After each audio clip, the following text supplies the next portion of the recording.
Okay, I am here. My name is Candia with Candia Hainsworth Designs. I am also the president of the group Embroidery Boss on Facebook. And tonight's chat, we are talking about toxic people in your embroidery business. And before we get started, I want to say that this is a very sensitive subject. We are going to be addressing some topics that may make people feel a little bit uncomfortable with my response.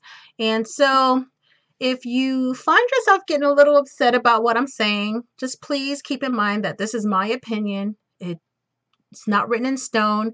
It may not even apply to you. But most importantly, it is just my opinion on how to deal with toxic people, especially when you are running an embroidery business.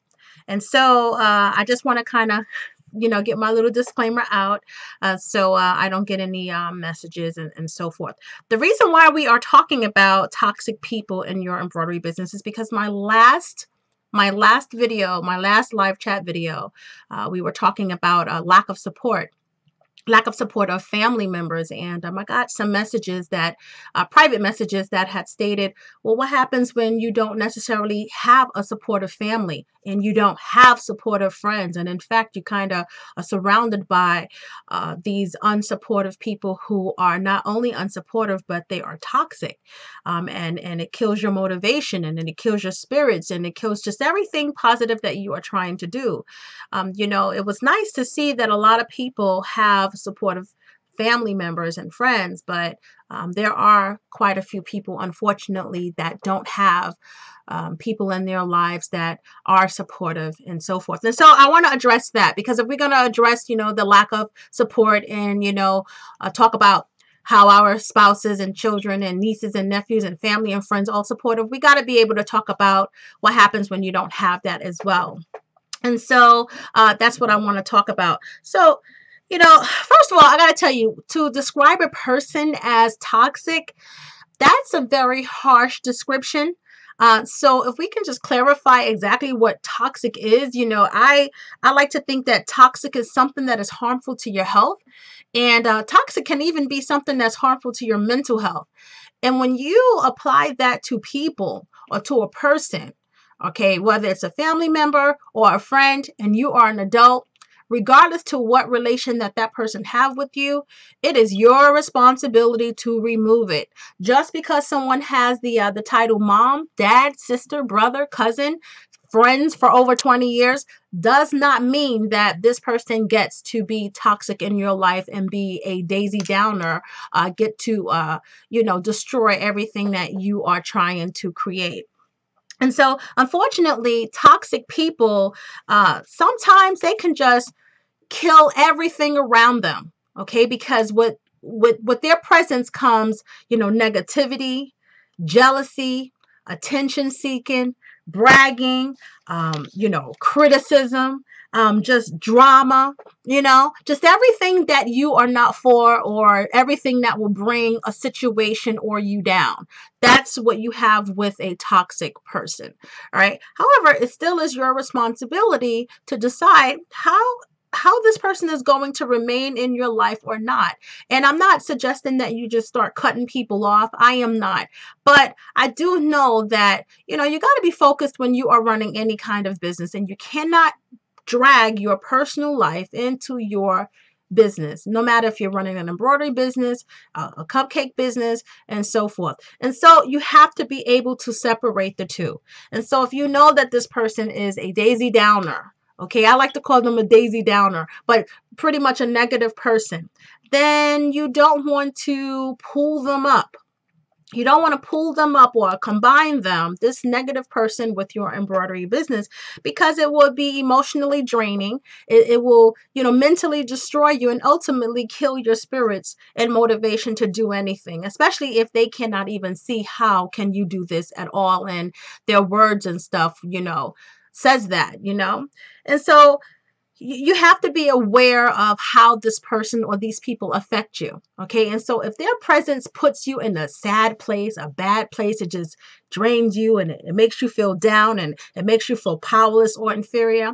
Ultimately, it's your job to remove these people, or or remove the conversations from your mouth that you're going to have with these people. So if you can't remove these people from your life because maybe you live in their home, all right, maybe you live in their home where they kind of have the power and so forth. It doesn't mean that you have to have a conversation with them about your embroidery business. So if you have a situation where you can't necessarily remove yourself from their space because it's really their space, then you have to take, a higher level of control and power and decide, I'm not going to have a conversation with you in regards to my embroidery business, because ultimately this person is going to destroy your peace. But most importantly, you want to be careful not to give them the power of controlling your peace. And so that's one of the things that you want to keep in mind. And another thing is, don't engage. You have to make a decision not to engage in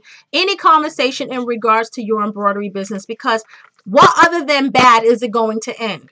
Okay, so you already know what kind of person that these people are. You already know that they either are rude, abrupt, they have negative things to say. They're always talking about people. They're gossipy. They're bragging. You already know what these people histories are. And so why add to it? Why become another notch under their belt, so to speak? So you have to be responsible for not engaging. And so that's really important, and I just want to kind of interrupt here because I see that we have 18 people that have logged in. And I just want to kind of go and acknowledge some of the people that are here. We have Ethel, we have Quinique, we have Sharon, we have Sandra, and obviously we have about 14 other people. I just want to say hi to everyone before I continue. And those of you who are just joining us, we are talking about toxic people. These people are not necessarily family members. They could be friends, they could be cousins, they can even be neighbors. So someone who's not necessarily a friend, not necessarily a family member, just someone that lives close, but they are toxic.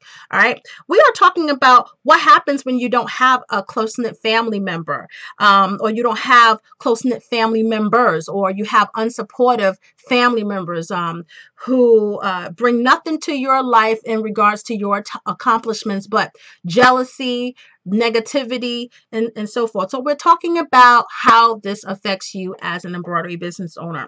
So to go back into it, I want you all who are experiencing this to really ask yourselves, how does their lack of support, how does their judgment, how does their criticism really affect you? All right. How does it affect your ability to fulfill orders? All right. So that's what you have to really think about. So if this person is nasty and they're going to be nasty, and this person is an aunt, an uncle, they're going to be who they are. But how does that affect you, your ability to turn on your embroidery machine and fulfill an order that someone has put their trust in ordering from you, or gave you money to embroider on a garment or an item or something? That has nothing to do with it. So you really have to think about this. So when you start saying, well, what happens when you have toxic people? Well, we really have to think about the control we have over them too in our embroidery business, opposed to just saying, well, I can't move forward because this person just affects me so much. All right, you really need to take some control back on it and not play victim, because those people are going to be who they are. And just because you have an embroidery business or not, they're not going to change. And you have to know that, you have to understand that, and you have to be willing to make some changes for your life, depending on how much they do affect you. Okay, now, if you can honestly say that, these people don't affect my embroidery business, and they are non-beneficial to my embroidery business, then, you have to now look into how it affects you emotionally. All right. If you give someone the power of affecting you emotionally, okay, once again, that's going to be your responsibility to always make sure that you take care of you. And so, before I move forward, I just want to kind of just go down to acknowledge a couple of people that just joined in as well. And we have Valerie, we have Mrs. Phenomenal Creations number 13, we have Heidi Kroger, Janet, and Sandra. And Sandra asked the question, I tell them how my business is going in faith. If I know they're going to be a stick in the mud, then I find supporters. Absolutely, Sandra. Absolutely. And you know what? Especially when you are just building your business, everybody don't have to know. Everybody don't have to know. Think about, most of us here are women. Most of us here have been pregnant before. All right. You know, sometimes we've waited and not explained and shouted to everybody that we were pregnant. I can remember working with women in general who were pregnant, and by the time they announced that they were pregnant, half of the pregnancy was over. Why? Because they were 4.5 months pregnant. They were 5 months pregnant, and now they can't hide it anymore, so to speak, or not explain why their belly is growing. And so all of a sudden, guess what? I'm pregnant. And guess what? They weren't just pregnant, they've been pregnant. But did everyone have to know the day that they found out they were pregnant? You know, whether they were 2 weeks in, 8 weeks in? No. And so what I'm saying is, if you are building an embroidery business or you have an embroidery business, you don't necessarily have to tell everyone, especially negative people. All right. Wait until your business is where you want it to be, or you see it progressing, or you feel a little bit more strong and comfortable and confident about your business before you're going to explain it to the world, or not explain it, but express it to the world. Because if you still are in an insensitive or not really a confident state, why would you give someone the power to knock you down? You understand what I'm saying? When you are at that beginning stage and you're just trying to crawl and build and build and build, don't do it. And so you have to decide, you know, how you are going to deal with these people, but simply by either allowing them to be in your life, allowing them to have such conversations that you are inviting them into, simply by informing them something that they're not even going to help you with, you know. So, you know, that's how I like to look at it. All right. So, you know, I like to bring up another way family members can be toxic, and you know, I like to share some personal stories with you. And you know, I got to tell you how I've dealt with this, because a lot of times the questions are posed to me, and people want to hear, you know, if I've had such a situation. And for me, it is what it is. I'm not going to sugarcoat something. I'm not going to make it better. I'm not going to make it worse. I'm just going to tell you how it happened and the way it happened. And so, you know, I've had a question where some people have asked, what happens when you've been ripped off by a family member, a toxic family member, all right, and you can't get past it? All right. So, you know, that's like a two-part question, but I have actually a situation that I can actually apply to this question. But before I get into my situation, I want to just kind of say that question again. What happens when you are ripped off as an embroidery business owner by a toxic family member and you can't get over it? Meaning they're not even thinking about it no more. They'd have moved on, but you can't get past the fact that this toxic person in your family ripped you off and you can't get past it. All right. So the first thing that I want to say is consider how this happened. Okay, so how did you get ripped off by this toxic person? Number one, you know, you have to think about the opportunity that you may have provided this person to rip you off, especially if you know that they have a history of being toxic in the first place and not taking precautions to make sure that you don't fall victim. All right, so again, it all, to me, it goes back to responsibility. All right, because people are going to be who they are going to be. They're not going to change because you now have an embroidery business, or because now they've reached an adult level, or because now they are a mother, or because now they are older. People are going to be who they are going to be, okay? And that's between them and their maker if they decide to change. If they decide not to change, it should not affect your embroidery business one way or the other. But when we start talking about being ripped off, we are talking about a person who's a thief. All right. And so a thief, you need to understand, operates on a whole new different brain functions than the rest of us. Okay. Thieves don't think like we do. Thieves wait, they plot, they plan, and they move on when they see the perfect opportunity. All right. So if you've been ripped off by a family member who is toxic, all right, you need to now ask yourself, how did you contribute to being allowed to be ripped off in the first place? All right. And so I want to talk to you about what happened to me. And my family. And so this is a true story, and I'll just jump right into it. So most of you know that I started my embroidery business around 2009, and that was December 2009, I must add. And so it wasn't even like I had the whole full year and everything, okay? And by 2011, I was about 2 years in, and for the most part, I didn't really have a lot of protocols and practices that I have now because I just didn't know. Even though I was getting burned and burned and burned, okay, by family members and friends at this point, I still wasn't getting burned enough. It didn't hurt enough for me to change my practices, so to speak. And so what happened was my cousin called me up and said, her daughter's birthday was coming up and that she wanted me to do some kind of customized thing for her. Now, these calls started around January. Her daughter's birthday was in June. This family member has a history of being a thief, being a liar, stealing, just kind of getting over whenever she can.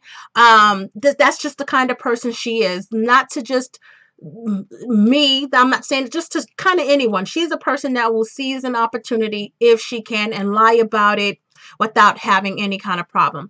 Okay. And so she called me up in January and she wanted to order a t-shirt with a tutu and an embroidery and so forth. Okay. I thought to get it in writing, but I did not.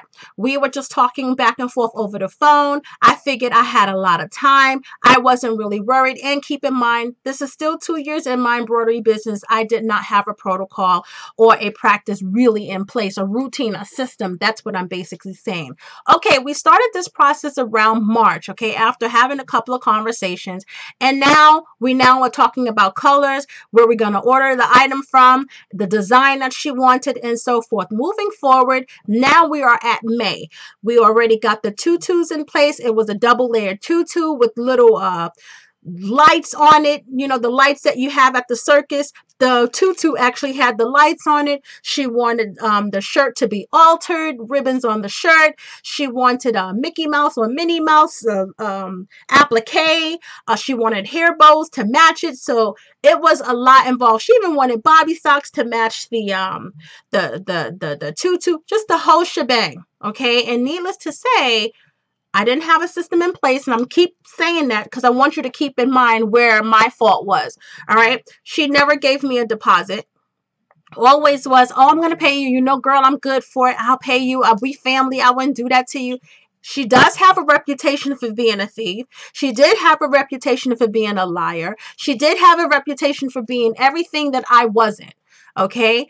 Just a negative reputation in my family. But still, I went forward with ordering the things that she needed, the supplies, making the design, the bows, altering the shirt, doing all these kind of things. Now we're in June. All right. The first invoice went out, which was PayPal. Okay. Girl, I'm gonna pay you in 2 payments. Okay, at least give me something. Oh, you know what? Something's going on with my card. Story after story after story. 3 days before the item was supposed to be due. Moving forward. All right. Where's the money? Where's the money? Girl, I'm going to pay you. I'm going to overnight you. I get paid on this day and I just need it here by Saturday. I'm going to pay you. I'm going to pay you. I'm going to pay you. Needless to say, I sent the items to her. Okay, snapped a picture of it, what I was sending, because I was so proud of this thing and I thought her little girl would look so cute on it. Keep in mind, her little girl is my cousin too. And snapped a picture of it and sent it to her and snapped a picture of the tracking number to show her that I was actually shipping it off and that's the tracking number and that's what she should be expecting to receive.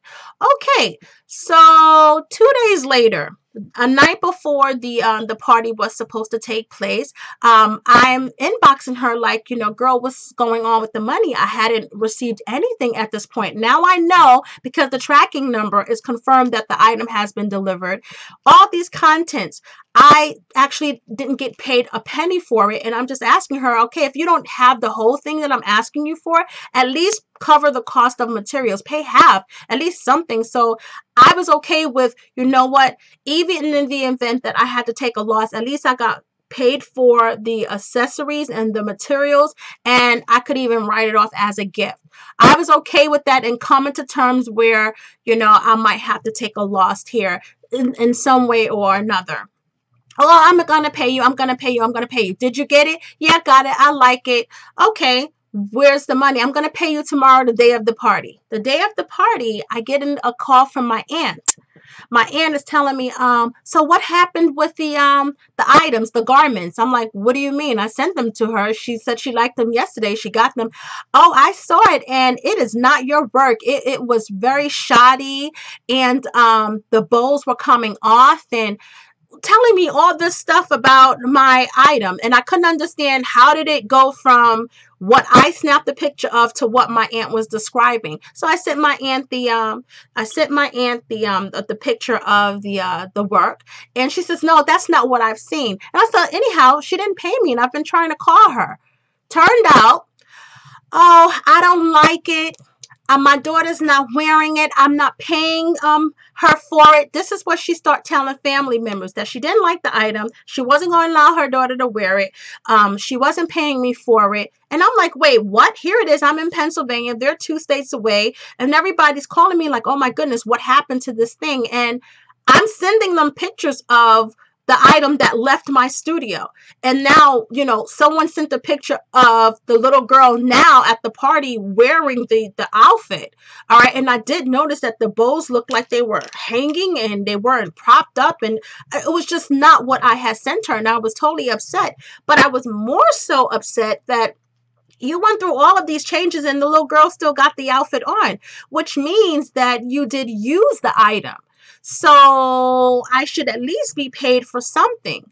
All right. And then, she's taking pictures, putting them all over Facebook, and still had no intentions on paying me. And the worst part about it was, even after the party, she got family members talking about, oh, the child's father didn't give his part of the money. And it was just a whole big story. And, the bottom line was I wasn't getting paid, even though she got all these people involved, took all these pictures, said all these nasty, rude things about me. The bottom line was she still used the outfit. All right. So she made out whole. She got off on using the outfit, having a custom made item for her daughter's party, and I got nothing. And I got stuck with the bill for the materials. I was so mad. But let's think about this. How did that happen, Candia? How did she get all of those things made for her, and she didn't even pay for the embroidery design?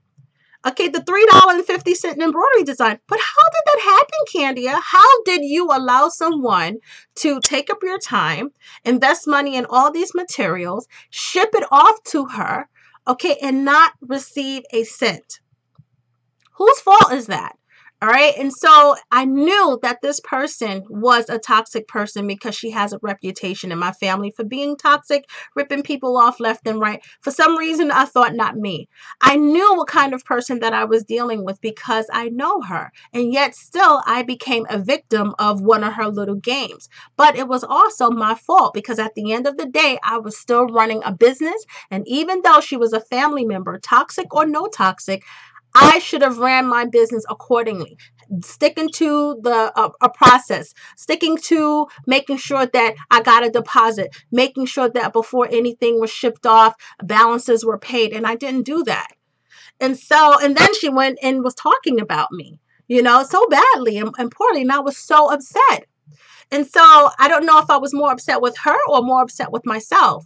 And so once again, when we start talking about toxic people who are family members, who are friends, we need to actually really look at how these people are in our life, how they are provided the opportunities to be toxic. And when you have a 2-part combination, you have a toxic person and a thief, you really need to think about how is this person allowed in your life to be toxic and to rip you off, because chances are it's going to be your fault. A bigger part of your fault than it's their fault, because again, those people are going to be who they are. And if you don't have a system in place, or if you allow somebody to be toxic in your embroidery business, then overall that's your fault.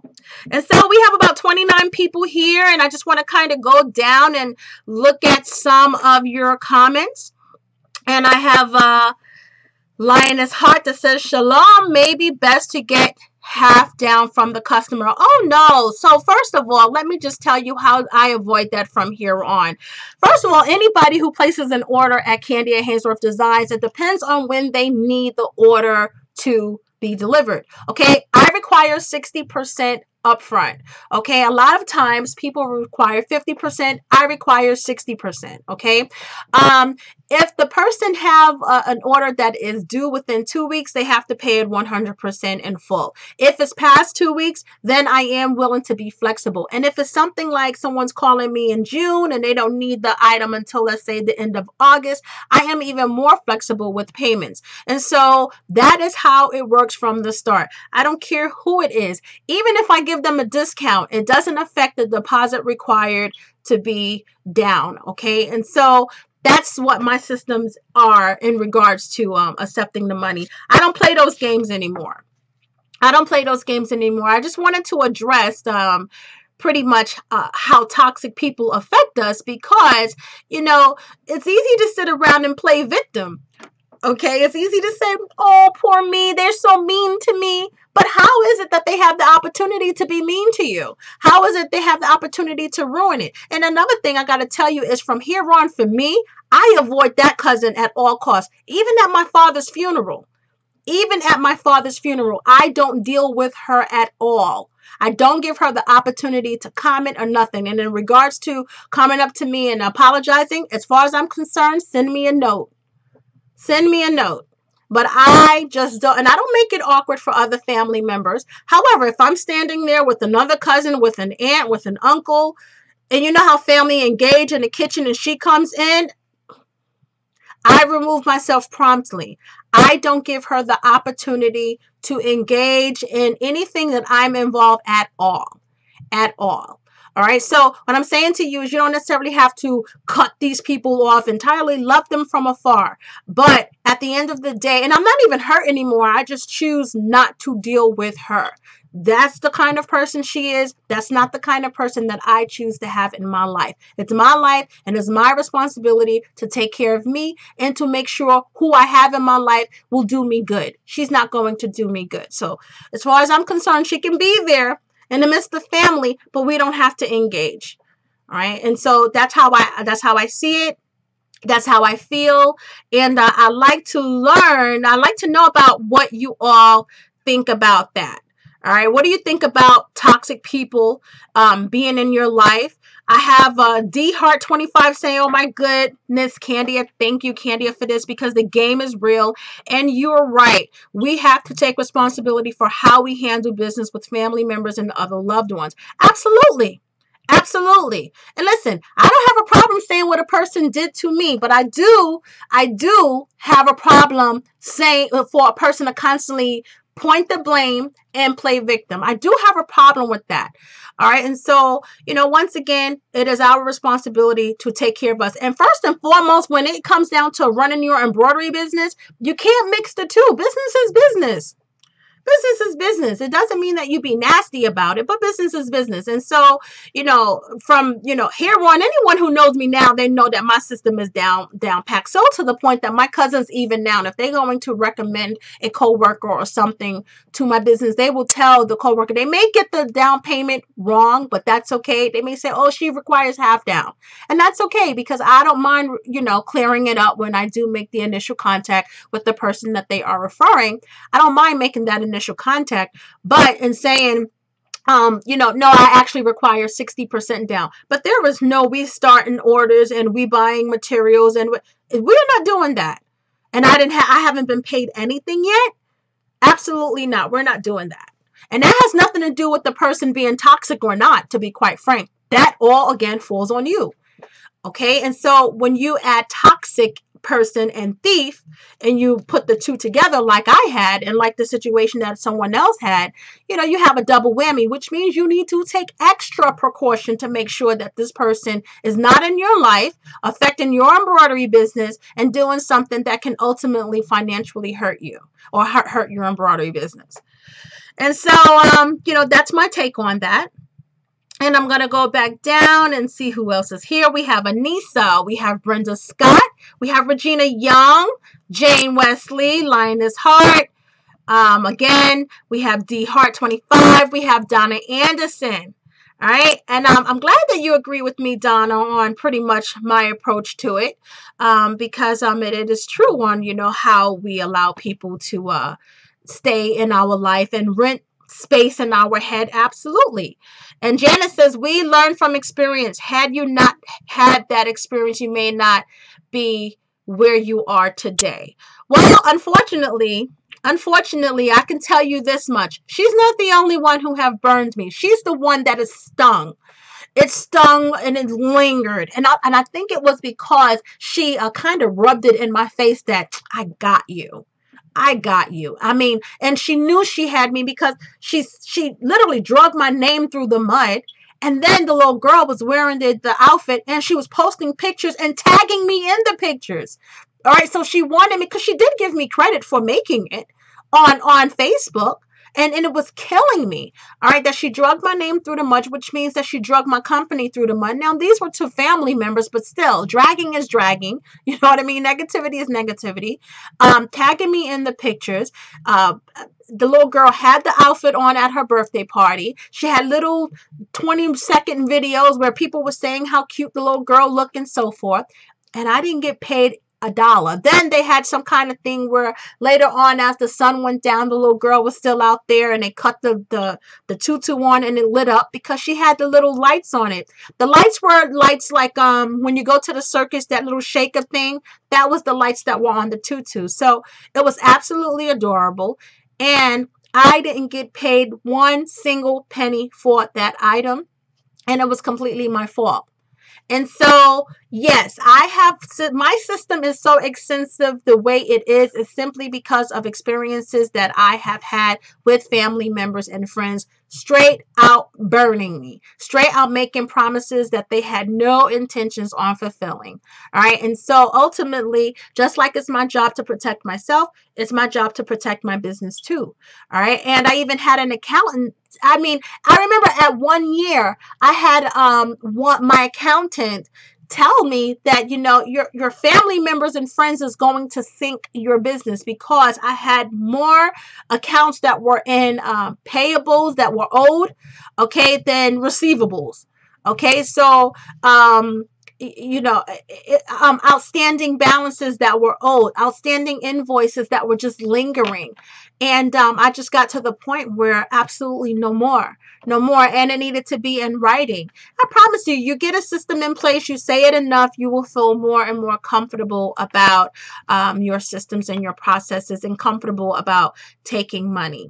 And so, that's one of the things that I wanted to point out, because I do know that some people don't have supportive people in their life. Some people do have toxic people in their life. But ultimately, if these people are in your life, then it's ultimately your fault that they are in your life, because you kind of let them have that space in your life, okay, where they are bringing you down.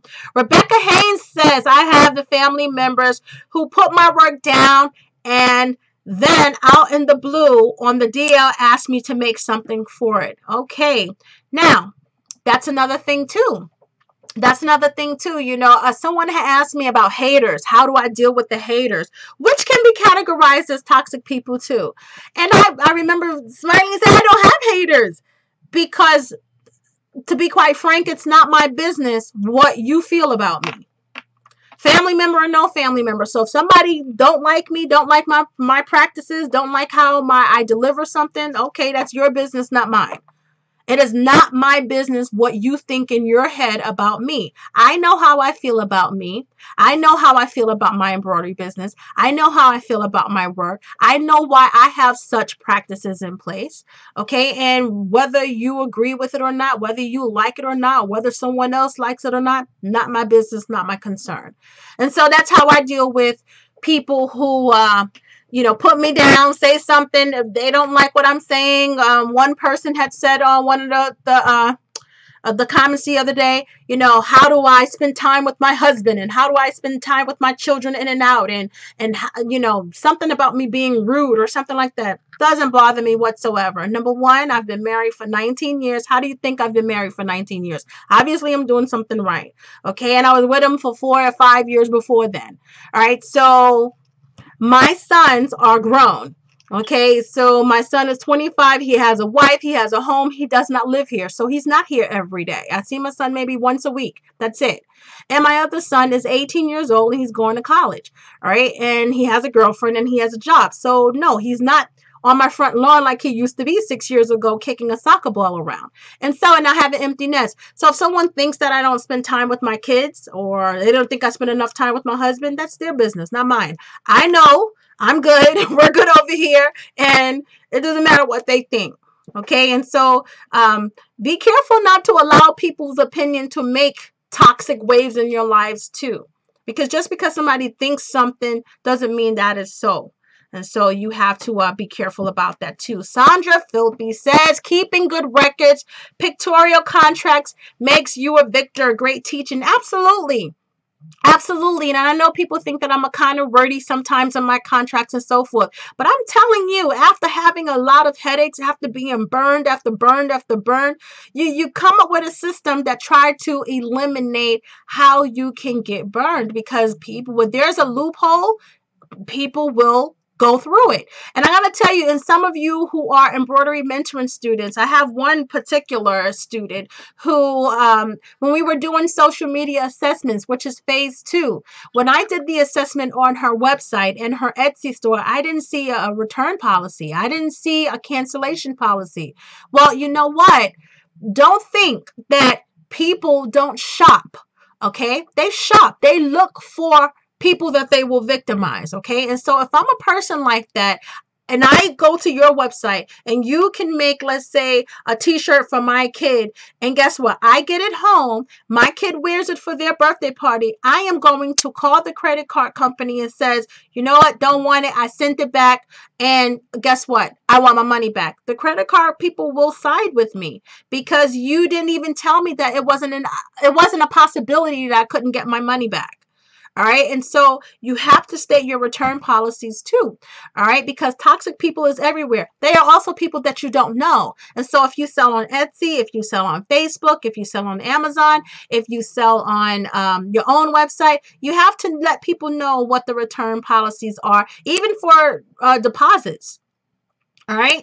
And so PayPal for one, when you send invoices with PayPal, it provides you the opportunity to state your terms. All right. And if you leave that area blank, then you have no terms.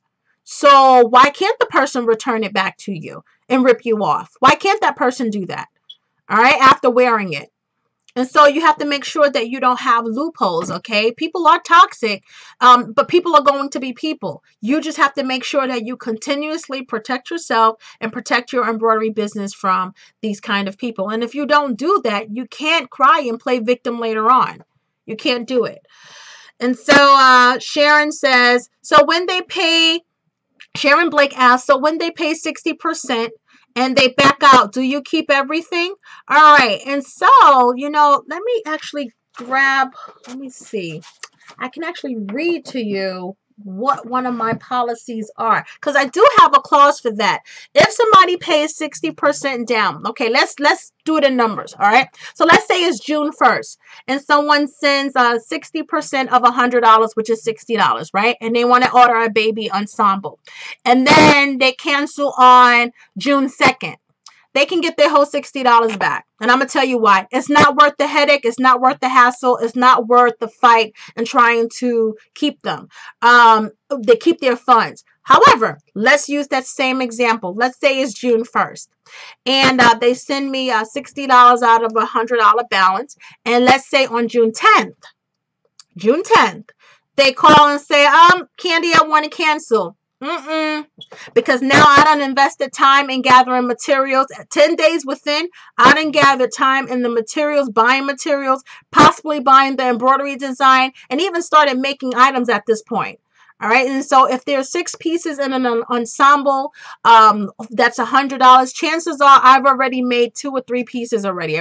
I usually leave the blanket for last, but chances are I've already committed time, energy, labor, materials for this order. So nothing is refunded.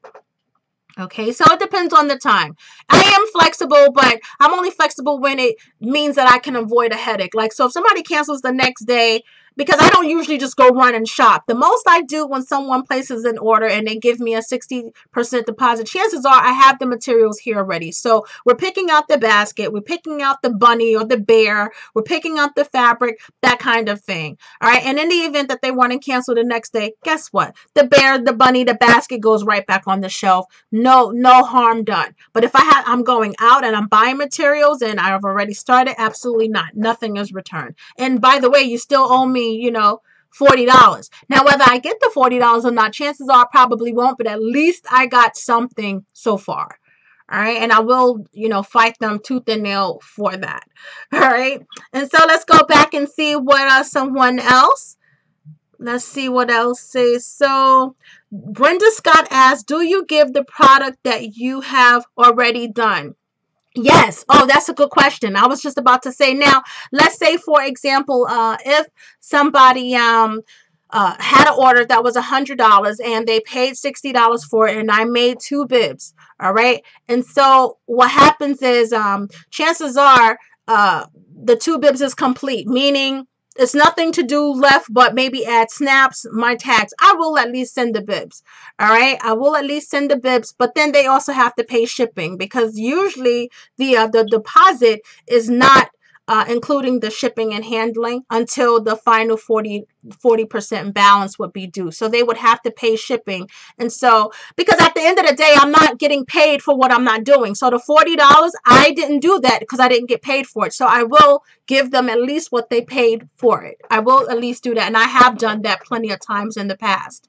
All right, for people, but I won't put it together. That's another thing too. And so if it's $100 ensemble and somebody pays $60 for it, and then as a deposit, and they have a $40 balance, and now they want to cancel, I will at least send what I have made, which chances are is like maybe 2 bibs and maybe a burpee, or just 2 bibs. I will at least ship that, providing that they pay shipping, but it will not go in an ensemble. Literally just packaged up with the invoice, with an explanation, and shipped just like that. All right. And so, because they're paying for presentation too, but if they didn't pay the entire balance, then they don't really get a presentation.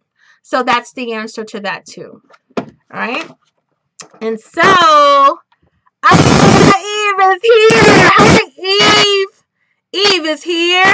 So Eve, I was telling you what, I tell you, I was trying Eve to join in, but then I had my neighbor stop over today with her family member, her sister actually. She wanted to see my studio, wanted to place an order for something, and I didn't get a chance to join in and engage. So I'm happy that you were able to stop on in.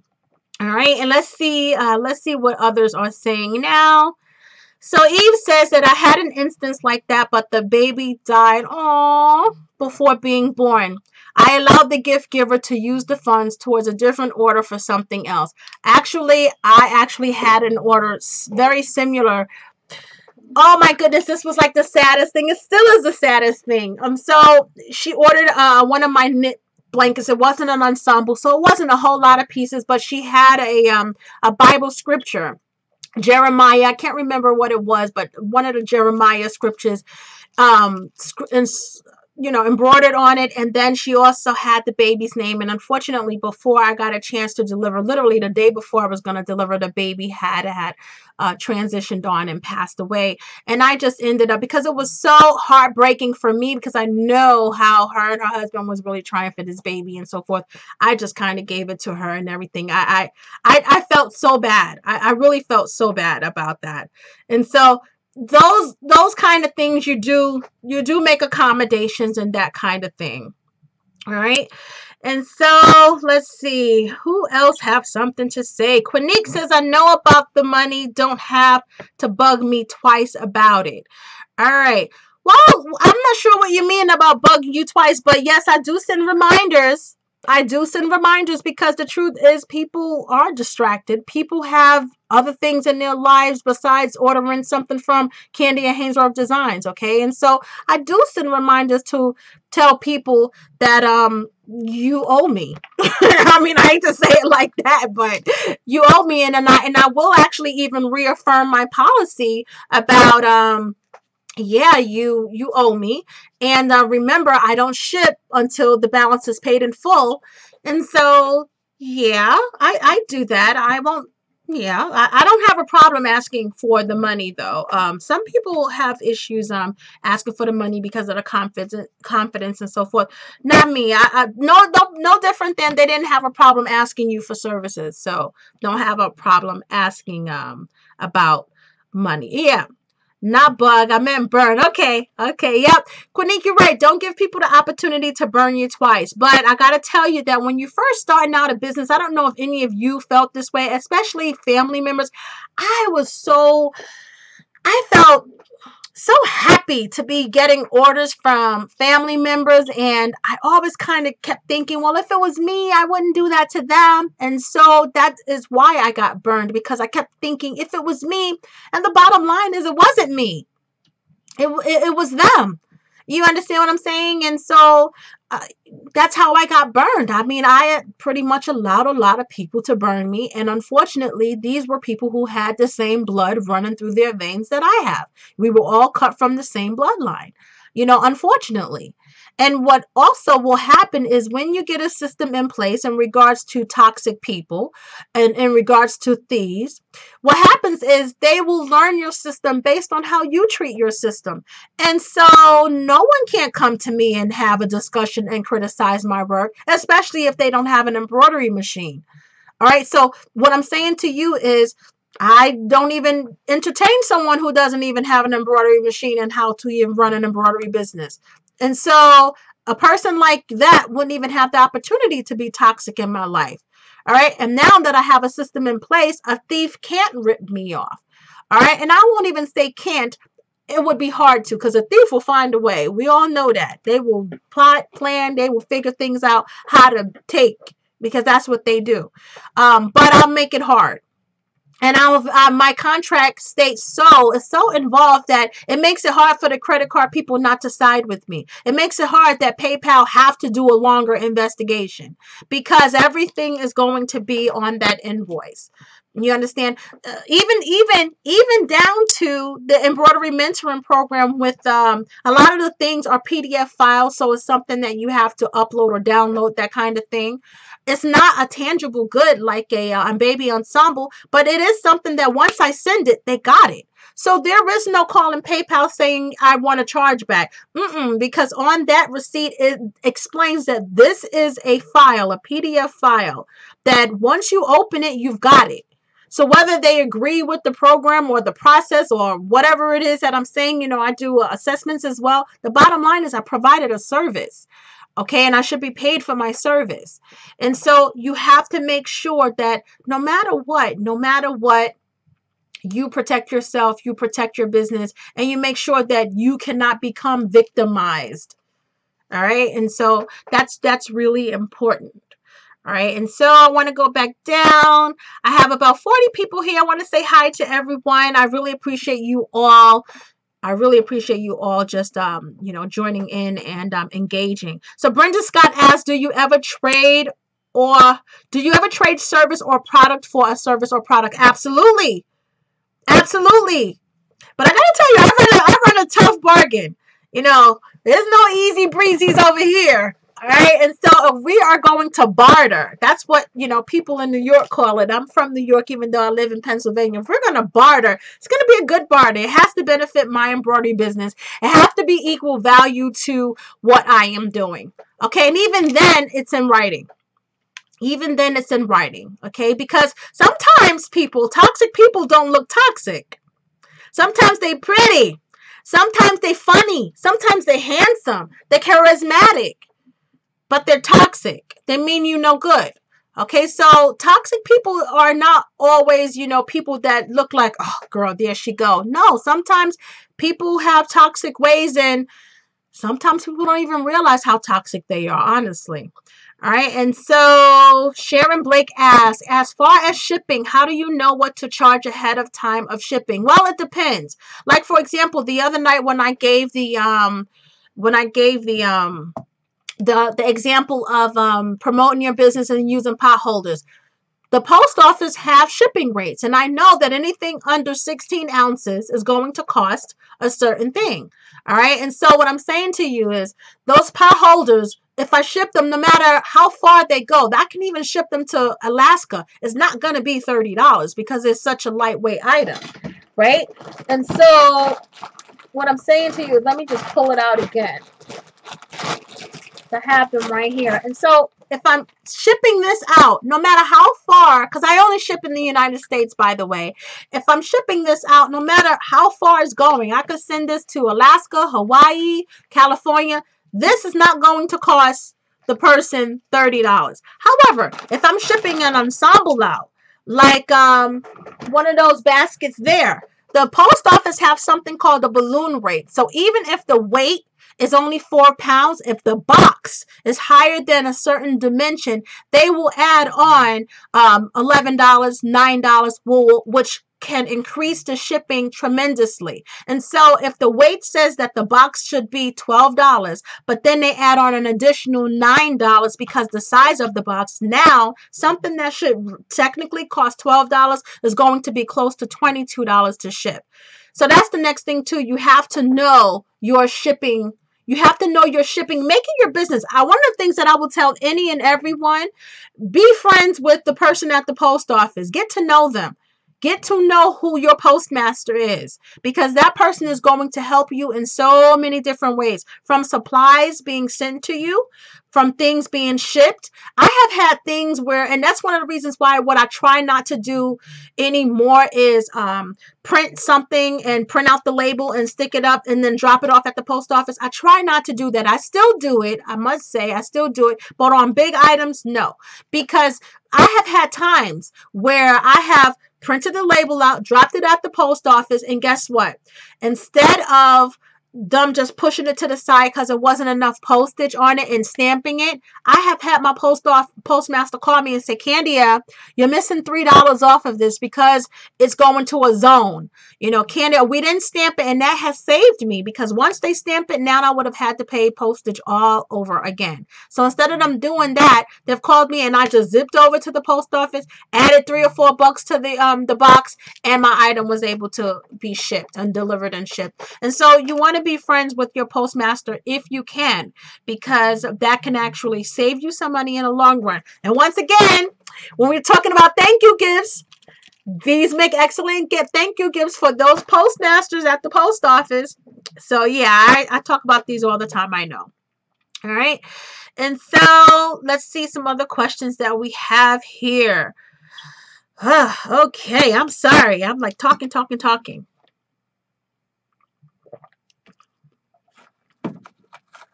So Paulette Lee joins in. She says, hi, Candy. Glad to see you again. Glad to see you too, Paulette.